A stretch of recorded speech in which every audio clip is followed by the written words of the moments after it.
Luis González es el último chileno que queda viviendo en Potsdam, una pequeña ciudad a las afueras de Berlín que alguna vez hizo de hogar para cientos de chilenos. La mayoría de ellos se fue yendo a medida que el gobierno militar autorizaba su reingreso al país o una vez que la democracia había vuelto. Él sigue ahí. El último boicano. Bueno, la verdad es que fui el último que llegó y el último que se quedó. Aquí, donde las calles aún conservan los nombres de grandes personajes soviéticos, la RDA instaló en la década de los 70 una serie de edificios en bloque para que los exiliados chilenos pudieran vivir.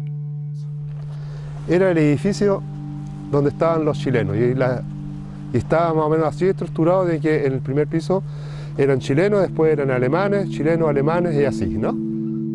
Sin saber cuándo iban a poder volver y agradecidos por el acogimiento de Alemania Oriental, los chilenos se instalaron en estos guetos desde donde pudieron insertarse en la vida dentro del socialismo real. Habían edificios prácticamente completos de chilenos.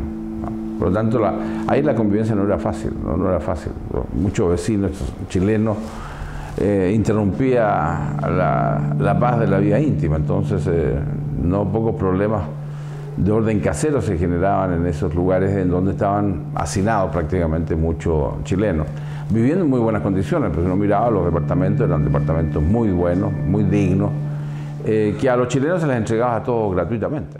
Si alguien era funcionario en ese tiempo del partido, la actividad del partido, salía en la mañana tempranito, llegaba al partido y salía tarde en la noche y se iba a su casa del partido. Y ahí, esa es la parte que yo digo, que se vivía casi en español, era como un Chile chico.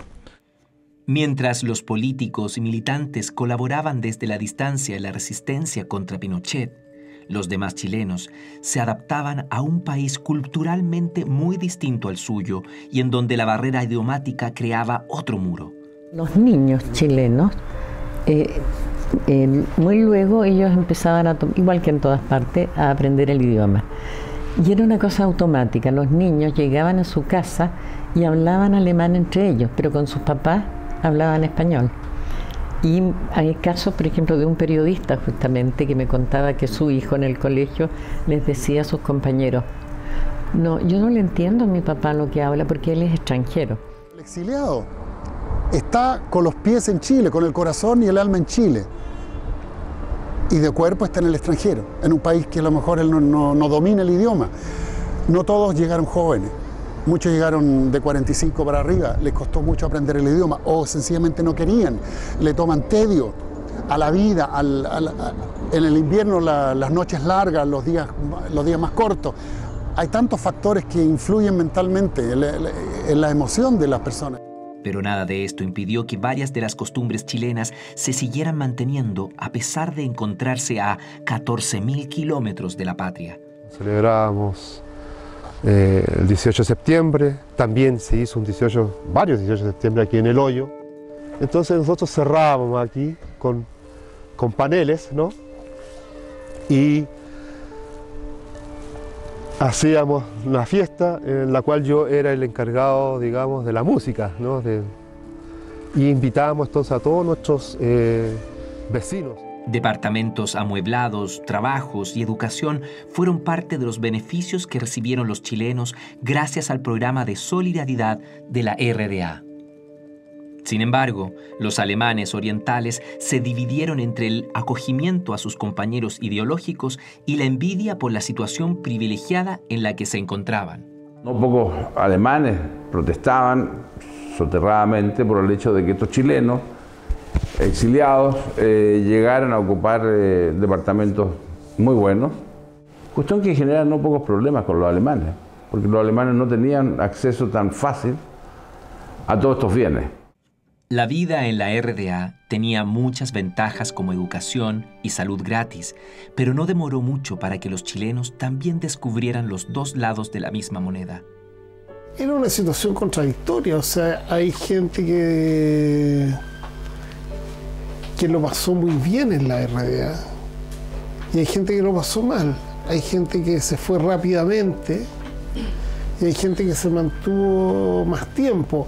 Hay gente que tenía más adscripción al modelo y gente que tenía menos adscripción al modelo. Y el gran defecto de la RDA era la democracia política. Los sindicatos existían, pero la verdad es que, si tengo que ser justo y claro, no había democracia interior. Lo que allí se discutiera no tenía mayor relevancia ni importancia. Los chilenos comienzan a tener conciencia de cómo el muro sofoca a los alemanes y que la privación de las libertades comienzan a opacar ciertas ventajas de vivir en un Estado socialista. Yo creo que la mayoría de estas personas fue por desconocimiento de cuál es la realidad en este país. Y yo creo que muy pronto se eliminó la luz diciendo que aquí estoy también equivocado. Quedaba así en evidencia una extraña y dramática mezcla de frustraciones similares entre los huéspedes y anfitriones de la RDA. Yo creo que la primera frustración es de todos los exiliados políticos, de muchos, es que no podían volver a su patria cuando ellos quisieran. Y tuvieron que salir sin que ellos quisieran salir. Eso de estar obligado a irse y no poder entrar a su patria cuando ellos quieran. Te confiesan primero que se quieren ir, que quieren ir a Occidente. ¿Cómo es Occidente? Que quieren cruzar ese muro, que quieren llegar al otro lado de Berlín y que no pueden hasta que se jubilen, hasta que tengan 65 años. O te preguntan, oye, ¿y en Chile hay dictadura? Claro, hay dictadura, digo yo, está Pinochet. Pero ¿y esa dictadura cómo que te deja viajar afuera? A nosotros no nos dejan viajar afuera. Aquellos que se refugiaron en la RDA ignoraban también cómo el país se encargaba obsesivamente del tema seguridad estatal. En cambio, los alemanes sí que se vieron obligados a sentir el peso del aparato de seguridad. Die Stasi hat eine Wissenschaft daraus gemacht, wie sie Menschen mit einer anderen Welt sich kaputt machen können. Wochenmonatelange Isolation, Desinformation, Spitzelsystem. Da war die DDR wirklich Weltspitze mit deutscher Gründlichkeit. No parecía como una atrocidad, sino como una necesidad de un Estado agredido en el marco de la Guerra Fría.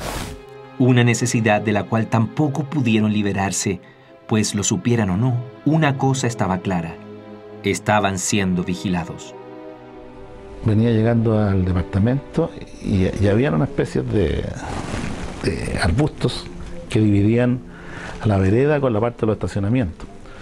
Y me dio por pasar los arbustos, que era para ir al lado de los estacionamientos, y me encontré hacia bocajarro, como tú estás ahí, a dos personajes con una grabadora, con unos que estaban con un micrófono así.